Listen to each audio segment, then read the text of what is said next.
Dan hari ini sebenarnya kita akan lebih bahas isu air dari perspektif anak muda itu sendiri, karena dari Bali Water Protection baru saja beberapa pekan, minggu atau bulan yang lalu gitu ya, kita baru selesai menjalankan Bali Water Competition di tahun ini, dan kita sudah mendapatkan sebanyak 12 pemenang dari pelajar dan juga umum.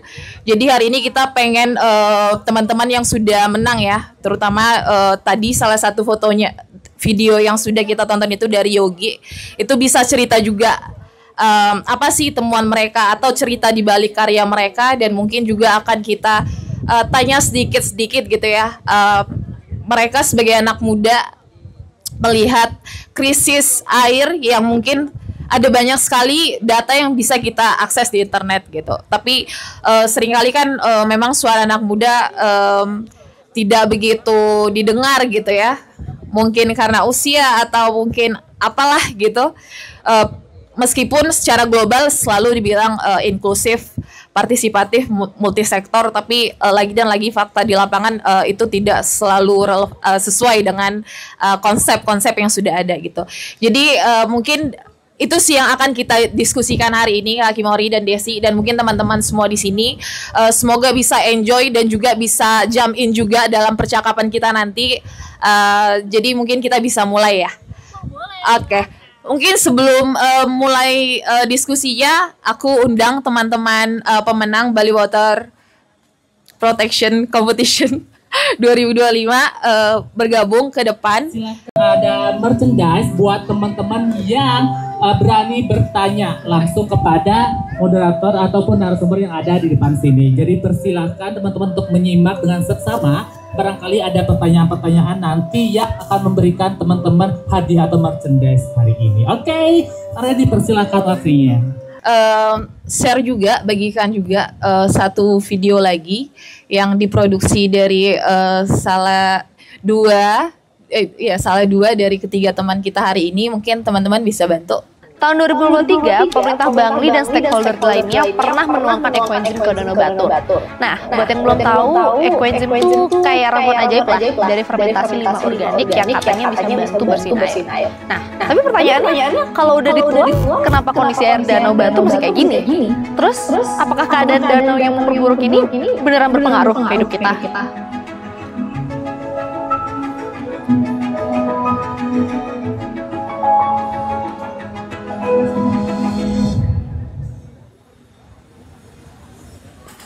Nah, sekarang coba deh bayangin, kalau besok kita bangun tidur dan air di rumah mati total, nggak bisa mandi, nggak bisa minum, bahkan nyuci muka aja susah. Panik kan? Nah, itu kenapa? Air bukan sekadar basah, dia itu nyawa buat kita semua lah. Dan salah satu sumber air terbesar di Bali apa? Ya, Danau Batur. Dari danau ini, air ngalir ke banyak tempat, masuk ke Sungai Unde, terus nyebar ke sawah, ladang, bahkan sumber air bersih buat ribuan warga. Kurang lebih videonya seperti itu ya teman-teman. Jadi seluruh video pemenang BWP di tahun ini sudah kita upload di YouTube. Jadi kalau misalnya penasaran lebih lanjut bisa langsung dicek di YouTube-nya Yayasan IDEF Selaras Alam. Oke, jadi untuk tema kompetisinya kemarin, teman-teman yang hari ini sudah berada dengan aku, mungkin aku kenalin dulu ya. Di sebelah kiriku ada Oka. Jadi Oka ini merupakan pelajar kelas 3 ya, Oka, dan kemarin menang juga untuk video pendek, judulnya Diantara Tetes dan Doa. Nah, yang kedua itu tadi videonya yang baru saja kita saksikan bersama itu, ini dari Oge, akrab dipanggil Oge. Oge merupakan pelajar juga ya, anak SMA kelas 3 dan juga sekaligus ketua FAD Provinsi Bali. Dan yang terakhir ada Yogi. Yogi ini seorang mahasiswa yang memang juga tertarik atau concern dengan isu-isu lingkungan, dan sebenarnya dulu di tahun lalu dia menang sebagai pelajar gitu ya, sekarang dia udah mahasiswa menang lagi gitu, jadi kayaknya udah tahu cara menang gitu ya. Oke. Yogi. Dan tadi videonya itu yang pertama, Water, Subak, and the Future of Bali gitu.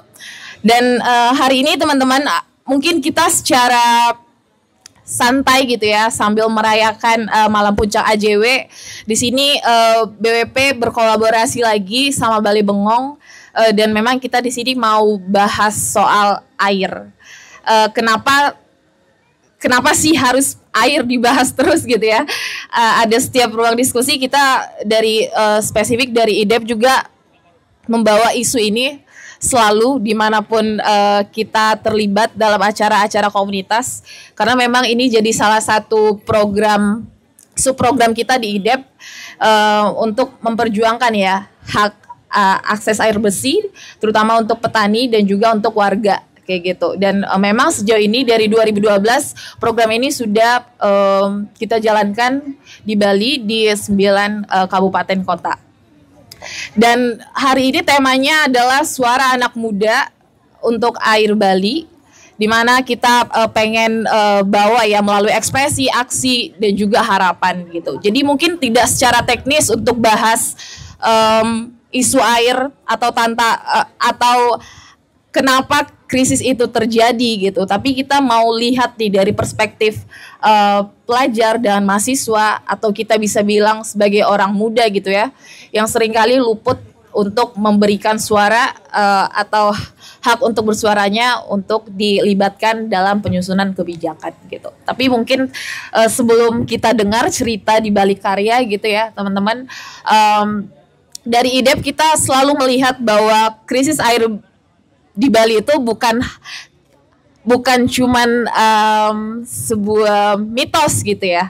Ini di Bali di IDEP kita sudah melakukan proyek ini berbasis riset bersama dengan Bali Politeknik Negeri Bali, dan juga kita melihat bahwasanya ada beberapa kunci yang temuannya itu adalah bahwa terjadi intrusi air laut, terjadinya penurunan permukaan air tanah, dan juga ada laporan dari P3E Bali Nusra yang menjelaskan bahwa Bali itu sudah tidak lagi mampu untuk mendukung ketersediaan air bersih atau yang bisa kita sebut sebagai defisit air bersih di tahun 2025. Dan 3 poin ini sebenarnya sudah menjadi fakta konkret bahwa krisis itu bukan hanya sebagai propaganda gitu ya, tapi itu hal-hal yang memang kita alami. Mungkin teman-teman yang tinggal di bagian selatan sudah mengalami rasa air yang mungkin asin, dan mungkin teman-teman yang ada di hulu juga, meskipun kita tahu di hulu ada hutan dan lain sebagainya, subak, tapi kita tahu bahwasanya ada tantangan mereka untuk mengakses air, bahkan distribusi air yang seringkali infrastrukturnya juga bocor gitu ya. Mungkin di tahun ini, di bulan lalu kita bisa lihat di beberapa artikel ada 300 pipa PDAM yang bocor gitu, dan itu sebenarnya kan bukan ujuk-ujuk karena human error ya gitu, tapi karena tidak ada tata kelola yang cukup baik itu di level pemerintahan yang bisa dikoordinasikan dengan sektor pariwisata dan juga sampai ke level grassroots gitu. Jadi itu sebagai konteks gitu. Dan hari ini aku mau langsung ya tanya ke teman-teman mungkin yang sudah mengcapture atau mendokumentasikan temuan-temuan di lapangan. Aku mau mulai dulu dari Oge ya, yang videonya tadi kita baru lihat bicara soal Danau Batur, dan sebagaimana yang kita tahu bahwa Danau Batur itu salah satu penopang sumber air di Bali yang memang juga sudah mengalami penurunan air tanah, dan juga air yang bisa dihasilkan itu juga sudah mulai menurun. Nah, Oge di sini aku mau tanya, mungkin Oge bisa cerita ya selama proses pengambilan karya apa sih yang ditemukan yang bisa di-sharing ke teman-teman untuk kita bisa diskusikan lebih lanjut. Silakan Oge. Oke, ini udah Kak? Iya. Sebelumnya aku mau cerita bahwasanya ketika aku memutuskan untuk buat video ini tuh, karena kan awalnya searching gitu kan terkait apa sebenarnya krisis air yang terjadi di Bali, yang mungkin jarang di capture adalah permasalahan Danau Batur ini. Kenapa? Karena kan kita pakai Danau Batur sebagai tempat pariwisata ya Kak ya. Dan ketika aku buat karya itu, aku baru menyadari, karena kebetulan aku bersama partner, dan aku baru menyadari bahwasannya di Danau Batur itu karena Danau Batur wilayahnya sangat luas, jadi ada beberapa wilayah di Danau Batur tersebut ada yang sudah tercemar, ada yang tidak. Salah satu faktor yang paling besar adalah karena faktor perekonomian di sana. Yang pertama pariwisata, yang kedua oh ya, oke. Yang ini kenapa? Iya. Oke. Yang kedua adalah selain pariwisata adalah bagaimana tindak laku masyarakat di sana, yakni adalah perekonomian itu sendiri. Kenapa? Ini kayak propaganda gitu loh Kak sama masyarakat setempat, karena yang pertama mereka di sana menggunakan banyak pupuk pestisida. Jadi masyarakat di sana dan pupuk-pupuk tersebut sisa residu-residunya itu dibawa ke Danau Batur, sehingga kualitas air Danau Baturnya itu tentu keruh. Tapi tidak semua. Karena sudah ada yang dituangkan ekoenzim seperti yang aku sudah sebutkan, tapi ada beberapa wilayah yang kalau misalnya orang sana bilang daerah songan, daerah bawah gitu. Di daerah bawah yang justru kalau dari kita lihat dari atas aja, atau dari kita lihat dari cuma lihat airnya aja, kita tuh sudah melihat perbedaan air yang di daerah bawah dan juga di daerah atas gitu. Itu yang pertama, karena ada penggunaan pupuk pestisida. Karena aku juga kan mewawancarai masyarakat lokal dan juga mewawancarai dosen Universitas Udayana Fakultas Pertanian. Selain itu yang kedua adalah keramba jaring apung. Keramba jaring apung itu kan tugasnya untuk mengelola budidaya ikan ya. Itu untuk menampung makan-makan dan juga ternak-ternak ikan di sana, sehingga residu dari pakan-pakan tersebut juga berdampak besar pada air Danau Batur gitu. Jadi dan keramba jaring apungnya juga ada di daerah di bawah itu juga, di daerah Songan itu juga gitu. Selain itu, kenapa pariwisata sangat berkembang dan sangat berpengaruh di sana? Dan salah satu faktor terbesarnya adalah karena banyak kolam renang di sana. Sama seperti di wilayah daerah Bali Selatan yang penggunaan air kolam itu terlalu banyak sehingga menggunakan air pantai. Tapi di sini adalah sisa residu air kolam renang itu dibawa ke Danau Batur. Jadi ada banyak faktor yang membuat Danau Batur itu begitu keruh dan kualitas airnya berbeda dengan daerah Danau Batur yang di atas lah gitu. Dan itu sangat berpengaruh dengan kehidupan kita gitu, karena kan air Batur kan salah satu mata air terbesar ya gitu. Dan itu akan bergerak ke Tukat Unda, terus baru ke Subak, baru ke sawah. Nah, jadi kualitas yang ada di Danau Batur itu justru akan kita dapatkan gitu. Jadi kemungkinan orang-orang yang di Bangli, orang-orang yang di Gianyar, orang-orang yang di daerah Denpasar dan sekitarnya merasakan kualitas air yang buruk itu gitu. Oke. Oh, ini Bisa ya? Oke. Cek. Oke, thank you. Oke, sharingnya.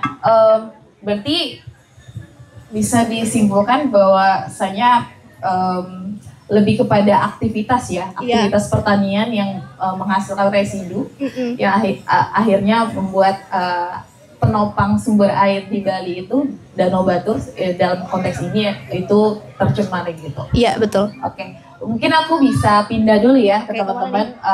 Mungkin dari Yogi ya, bisa cerita juga mungkin hal-hal yang menarik atau cerita di balik karyanya di video yang tadi udah kita tonton bareng, bisa di-share juga ke teman-teman di sini, misalkan. Oke, baik, terima kasih untuk waktunya Kak. Selamat sore semuanya. Jadi saya akan menceritakan sedikit bagaimana bisa video yang tadi ditayangkan itu bisa tercipta.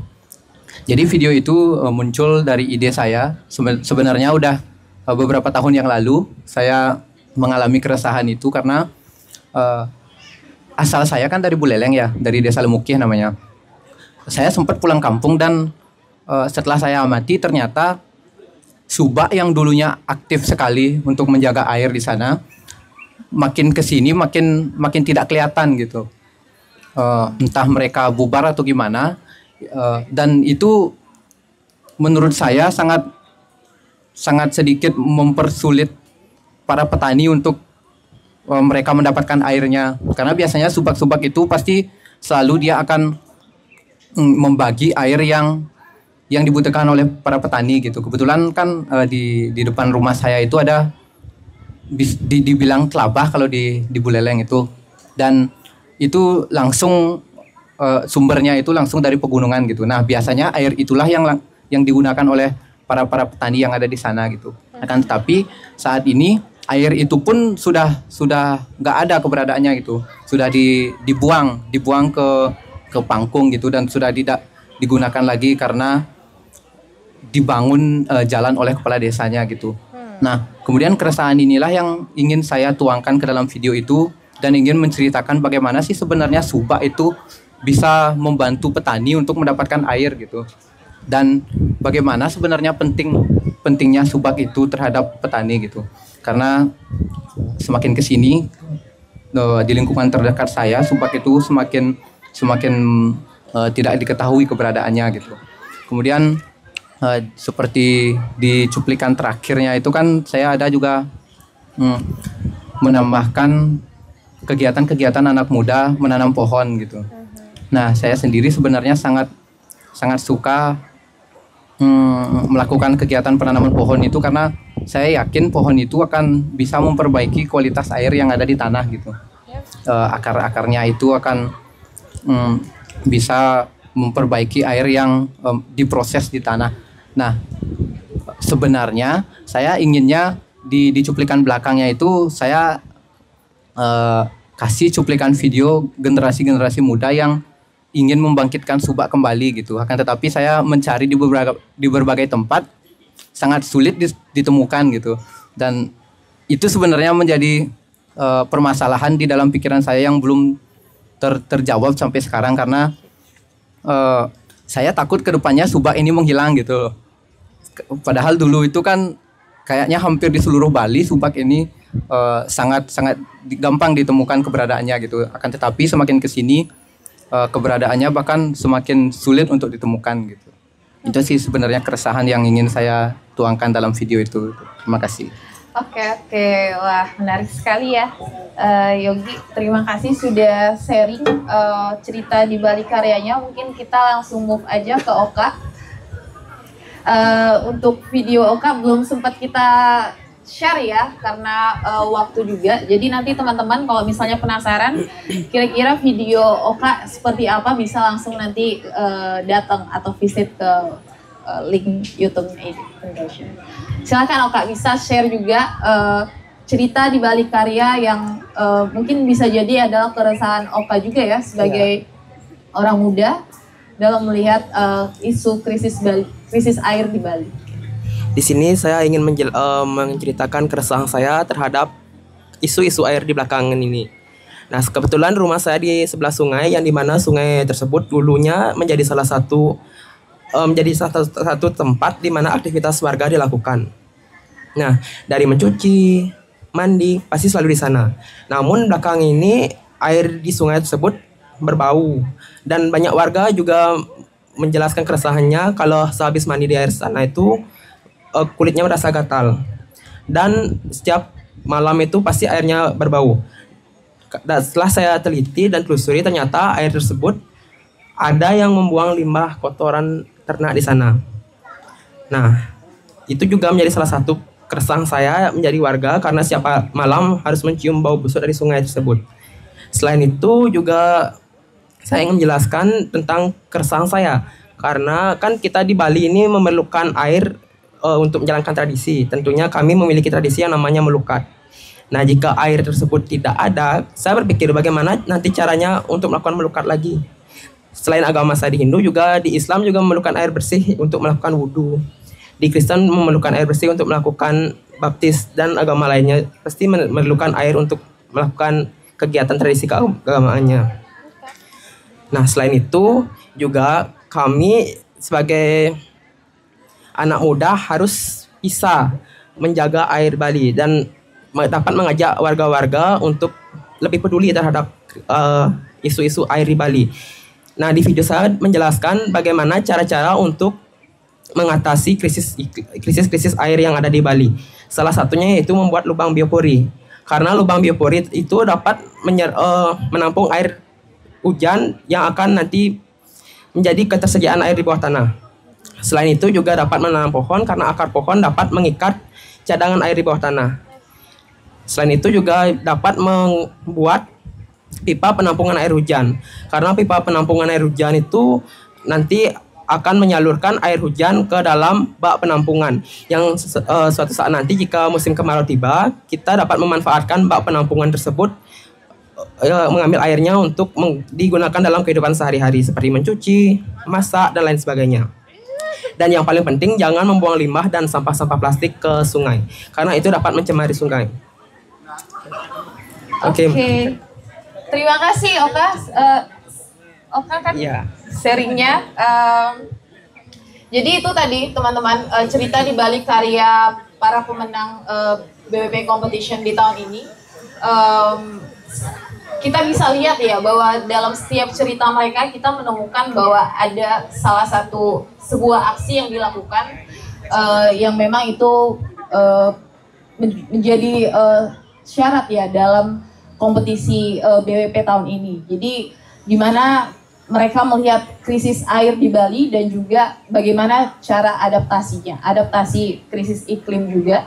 Dan kita bisa temukan biopori di Oka, koenzim melalui cerita Oge dan juga Yogi melalui tree planting kayak gitu. Jadi kurang lebih seperti itu sih teman-teman cerita dari BWP Competition tahun ini. Mungkin kita bisa lanjut juga ya. Aku mau tanya juga dari teman-teman yang bisa dibilang orang muda gitu. Apa sih yang membuat keresahan itu ada gitu? Apa sih yang membuat kalian sebagai individu punya kesadaran ekologis ya, bisa aku bilang kayak gitu. Dan meskipun ini sebuah kompetisi gitu kan, tapi tidak semua orang juga akhirnya terlibat dalam kompetisi ini gitu. Dan kalian sudah menang dan menemukan beberapa fakta di lapangan.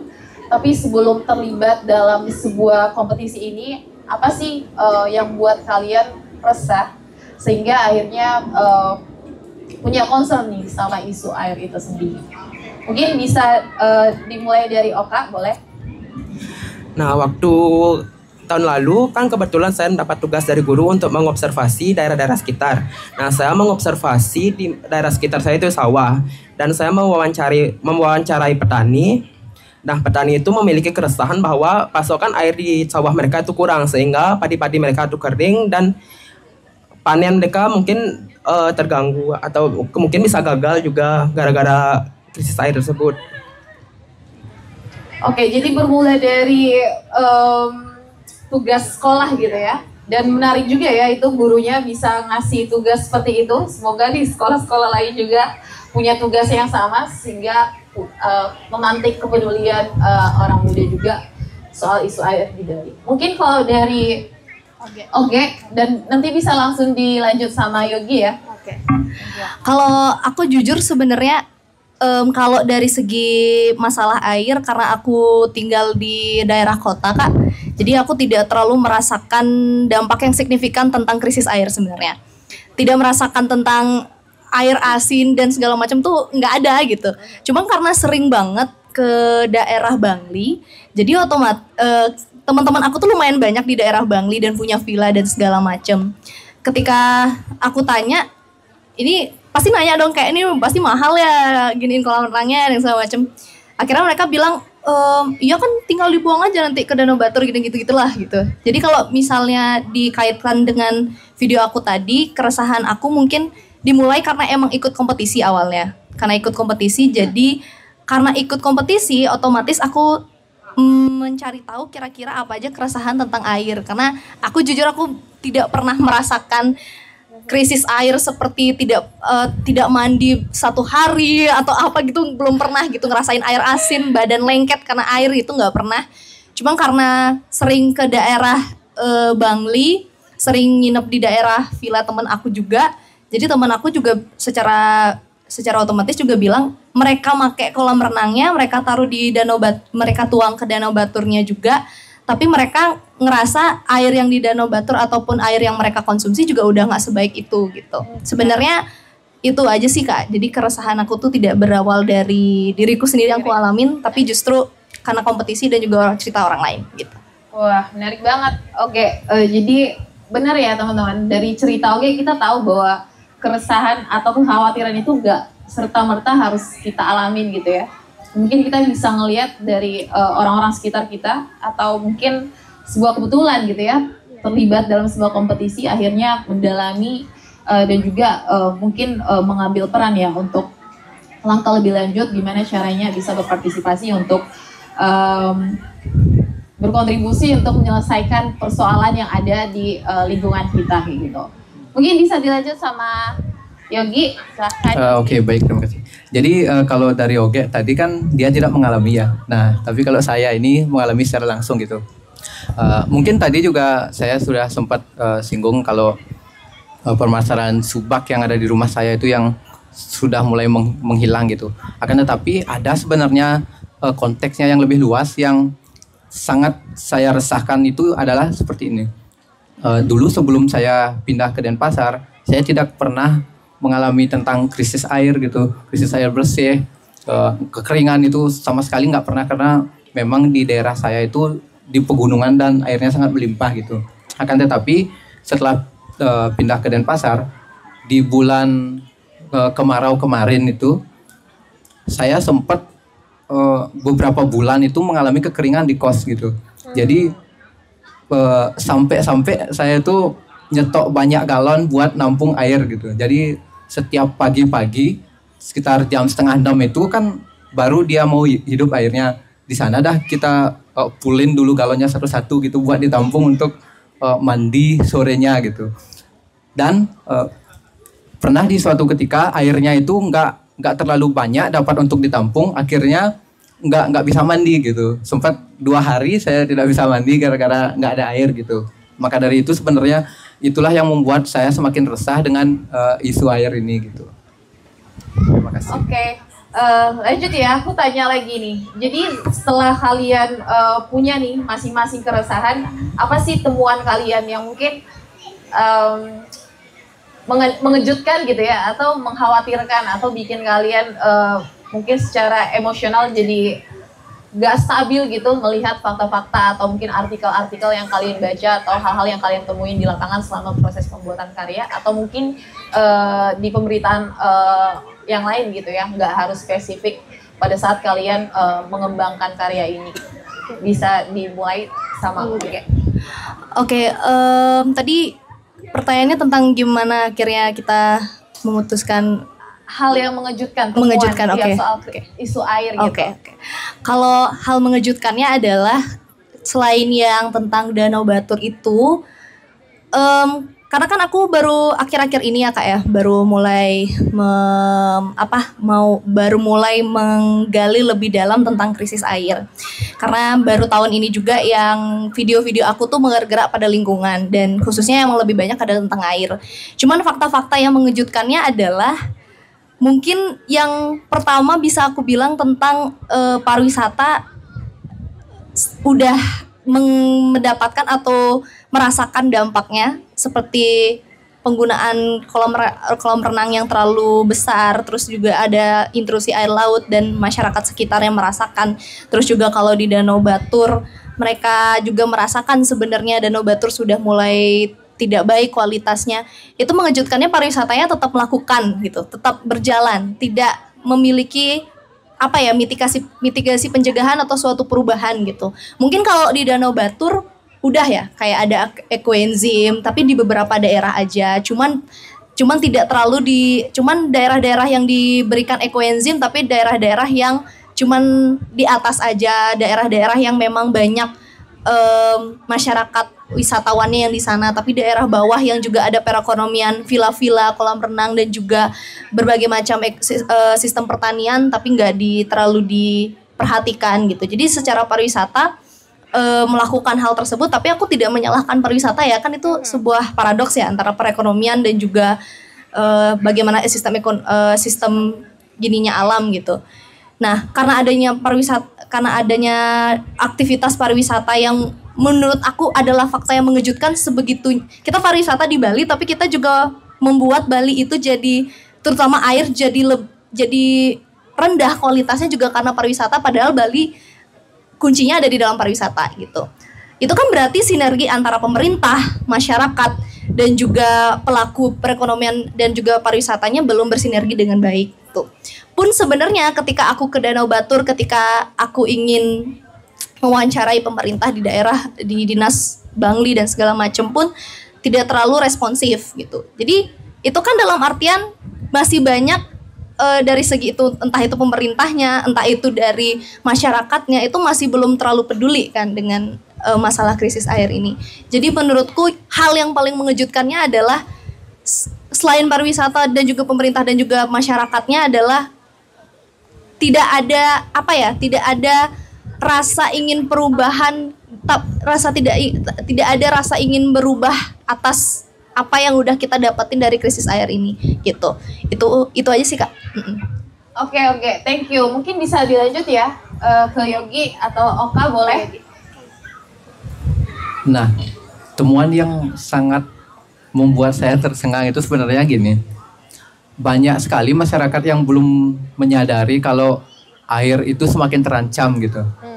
Ya, jadi mereka masih santai-santai, masih bisa menggunakan air seboros-borosnya, semampu mereka gitu, tanpa memperdulikan bagaimana air itu ke depannya gitu. Janganlah kita bilang menyuarakan, kita menghemat saja dulu gitu. Jangan, kalau misalnya kita belum bisa ikut menyuarakan atau kita adalah orang yang tipikal yang mager ngomong gitu, kita mulai saja di luar lingkup kecil gitu, di keluarga kita bisa mengontrol penggunaan air. Itu sebenarnya sudah sangat membantu sekali untuk keberadaan air di kemudian hari gitu. Itu saja sih sebenarnya temuan yang paling membuat saya tersengang gitu. Jadi kayak minimnya kepedulian masyarakat terhadap air itu sendiri, entah pemerintah, entah masyarakat sipil gitu, semuanya saya lihat kayak masih belum memiliki kesadaran penuh tentang pentingnya air gitu. Oke Yogi, lanjutkan sama Oka. Oke, pertemuan saya yang paling mengejutkan sama seperti yang dibilang sama Kak Yogi tadi, tentang kurangnya kepedulian masyarakat terhadap air.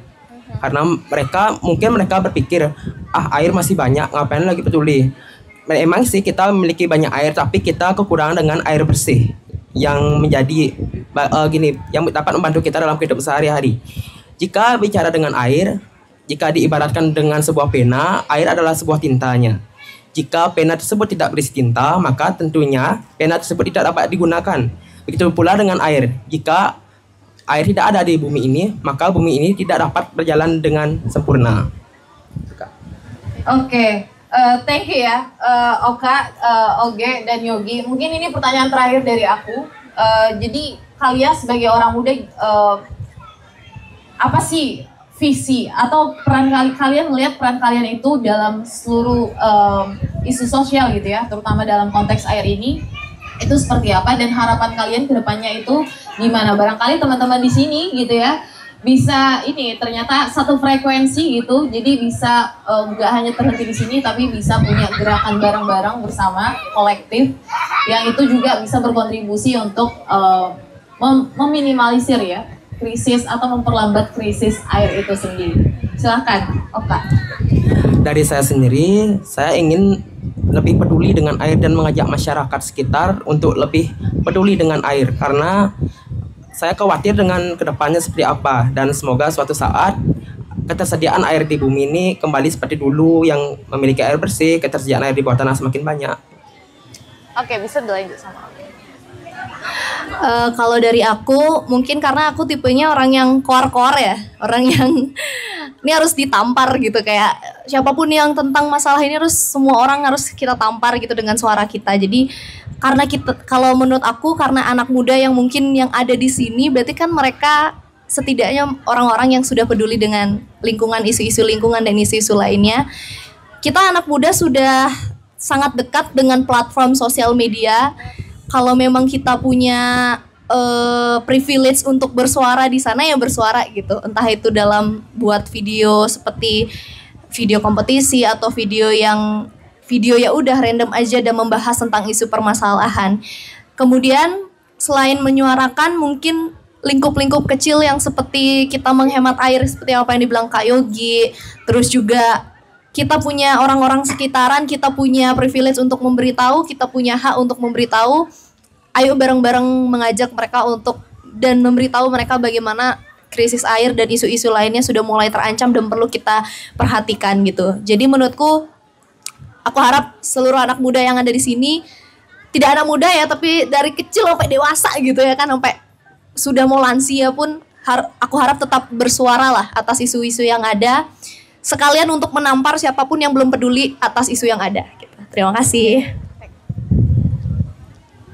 Nah, kalau dari Kak Oke menampar ya, suka banget kayaknya menampar. Kalau dari aku menghasut gitu. Jadi sering sekali ketika ada kegiatan-kegiatan yang bisa berdampak lebih baik untuk alam ini, aku selalu menghasut teman-teman terdekat gitu untuk ayo ikut gitu.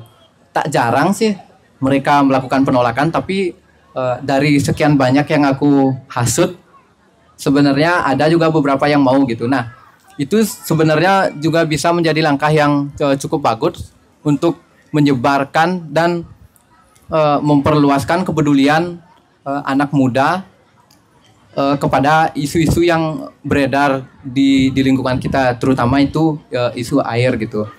Ketika ada sebuah kegiatan yang menyatakan sebuah kepedulian kepada air, itu aku akan selalu menghasut teman-teman terdekatku agar dia mau ikut gitu, karena dari 1-2 orang itu akan selalu menjadi lebih banyak gitu untuk kedepannya. Terima kasih. Oke, thank you teman-teman. Jadi itu tadi ya, rekan-rekan mungkin kita udah dengar cerita di balik karya mereka dan juga mungkin personal statement soal keresahan, harapan dan apa yang akan dilakukan ke depannya. Harusnya ini kita buka question and answer gitu ya, tapi ternyata waktunya nggak cukup gitu ya Kak. Boleh? Oke. Boleh ya? Oke, berarti teman-teman mungkin ada sudah banyak Mas banget. Eko di sebelah sana. Silahkan. Silahkan. Boleh. Ada. Ada banyak ternyata ada betul kepala banyak ternyata. Wah, banyak banget. Aduh, kayaknya saya mengambil 3 pertanyaan saja ya. Sebelah sini 1, sebelah sana 2, sebelah sini 1 aja perwakilan. Oke, dimulai boleh kakak boleh maju ke sini kali ya biar lebih seru. Nggak mau di sana, biar berketangkap layar kita, biar ketangkap kamera sedikit, biar eksis sedikit. Oke, mungkin ada pertanyaan buat ketiga narasumber pemenang kompetisi video kemarin. Silakan. Baik, selamat sore teman-teman. Om Swastiastu. Saya Eko, kebetulan saya baru belajar bertani di kota. Sempat juga nyungsep di Songan sekian tahun petani bawang. Saya sih dibilang bertanya enggak juga ya. Tapi kesedihan kalau seorang anak muda sendirian. Itu yang pertama. Makasih Mbak Ge. Sudah 7 tahun saya merasakan minum air Songan. Dan pernah kami uji ke IPB ada kandungan merkuri. Saya dengan Pak Jiritindi waktu ketua Dewan. Betul, kalau pemerintah itu kurang respon, bener. Jangan takut.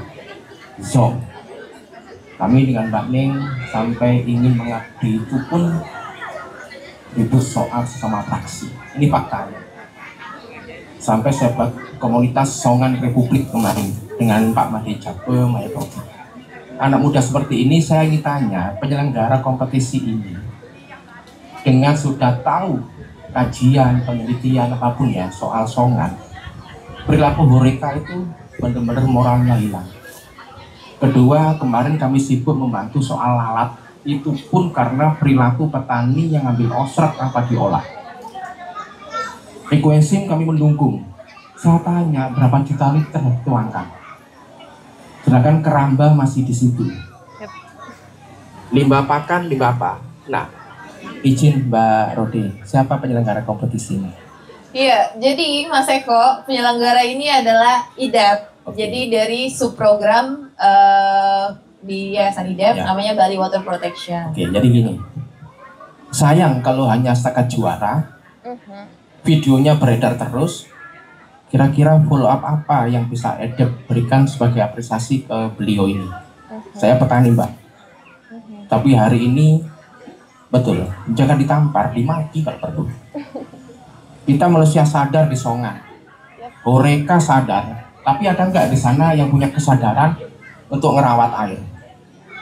Saya sampai terunyang Mbak Gatelen dengan dari Bu Umi yang di Entaran. Resapan air sampah basah dengan plastik itu ada merkurinya.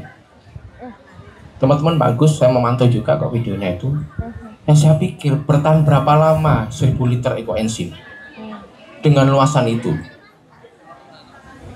Paling enggak teman-teman di sana gimana mengkasih value ke pemerintahan desa, termasuk Pak Jero Tinding juga aktif. Kami sepakat buat komunitas dan Astungkare akhirnya kami juga yang dimusuhi. Jadi jangan bangga kalau dimusuhi, Anda pejuang. Ya.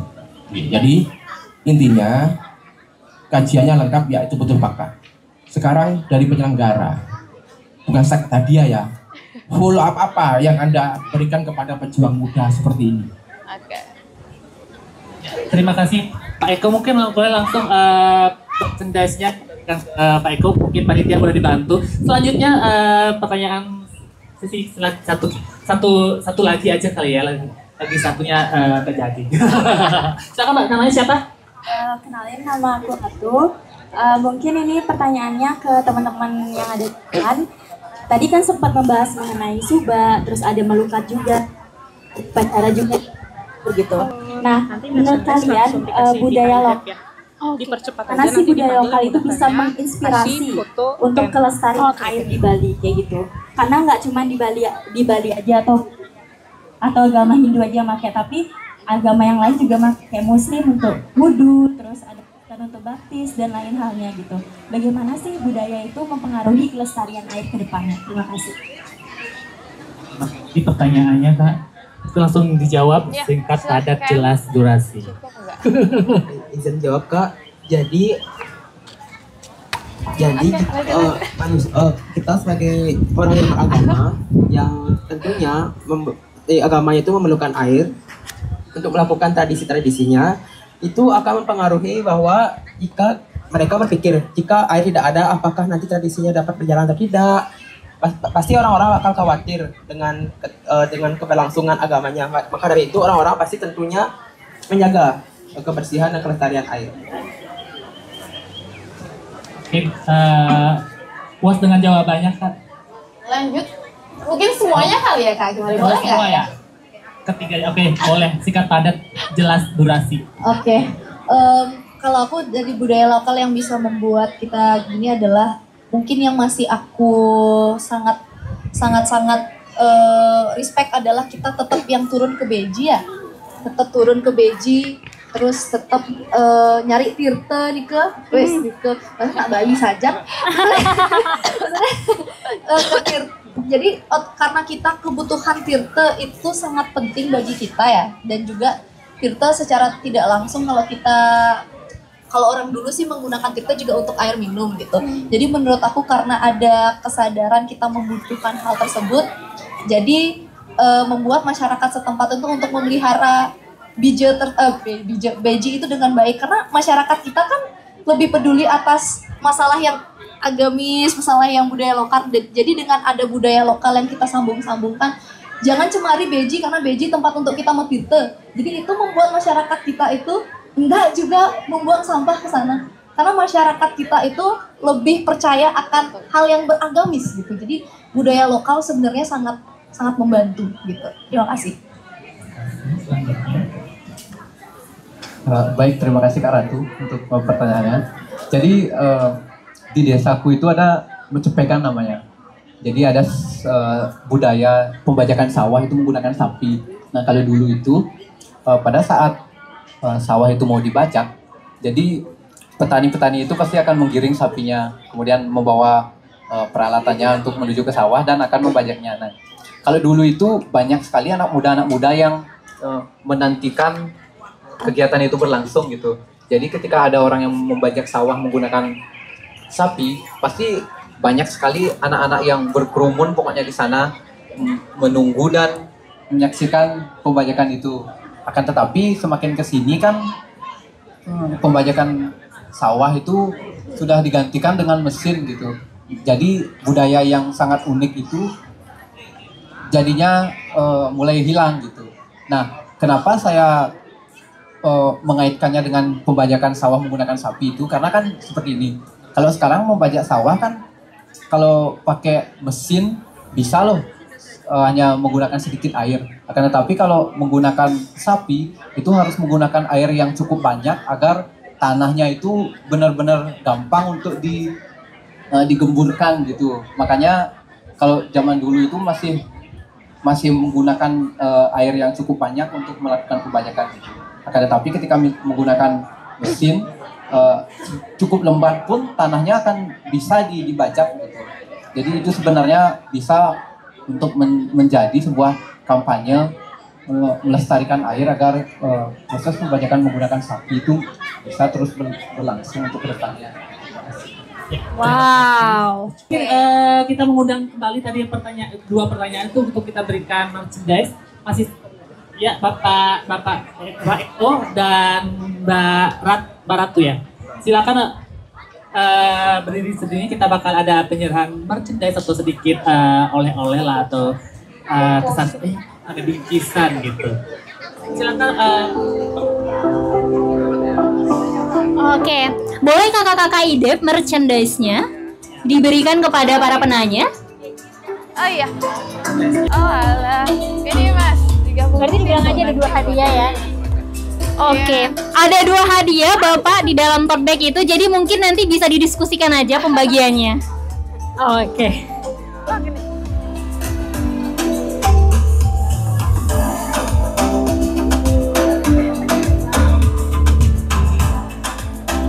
Oke, sekarang penyerahan sertif dan juga merchandise untuk para pemenang lomba.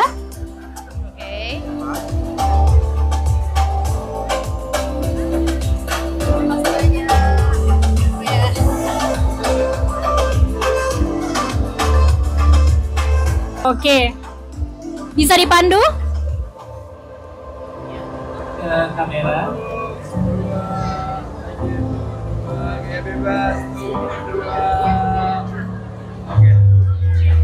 Terima kasih. Thank you Kak Himori dan Desi. Jadi tadi itu ya teman-teman diskusi soal suara anak muda untuk krisis air di Bali, di mana mereka menguntai ekspresi, aksi, dan juga harapannya. Tentunya diskusi 1 jam tidak cukup komprehensif ya buat kita, tapi kita bisa lihat bahwa anak muda hari ini, orang muda hari ini juga punya concern yang cukup atau kesadaran ekologis yang sudah sangat aware ya dengan isu-isu di sekitarnya, sehingga kita bisa dukung mereka dan juga bersamai orang-orang muda ini untuk kita bisa ajak juga bagian dari gerakan apa ya teman-teman mungkin Bali Bengong, kota kita, IDEP, BWP yang sudah kita mulai sehingga masanya lebih banyak gitu, karena kekuatan kita adalah kekuatan kolektif gitu ya untuk menghancurkan untuk mencoba memperbaiki apa-apa yang masih bisa kita perbaiki gitu. So, thank you teman-teman. Mungkin jaga air, jaga Bali. Mungkin kita bisa suarakan itu bersama ya sebagai terakhir. Bali Water Protection, jaga air, jaga Bali.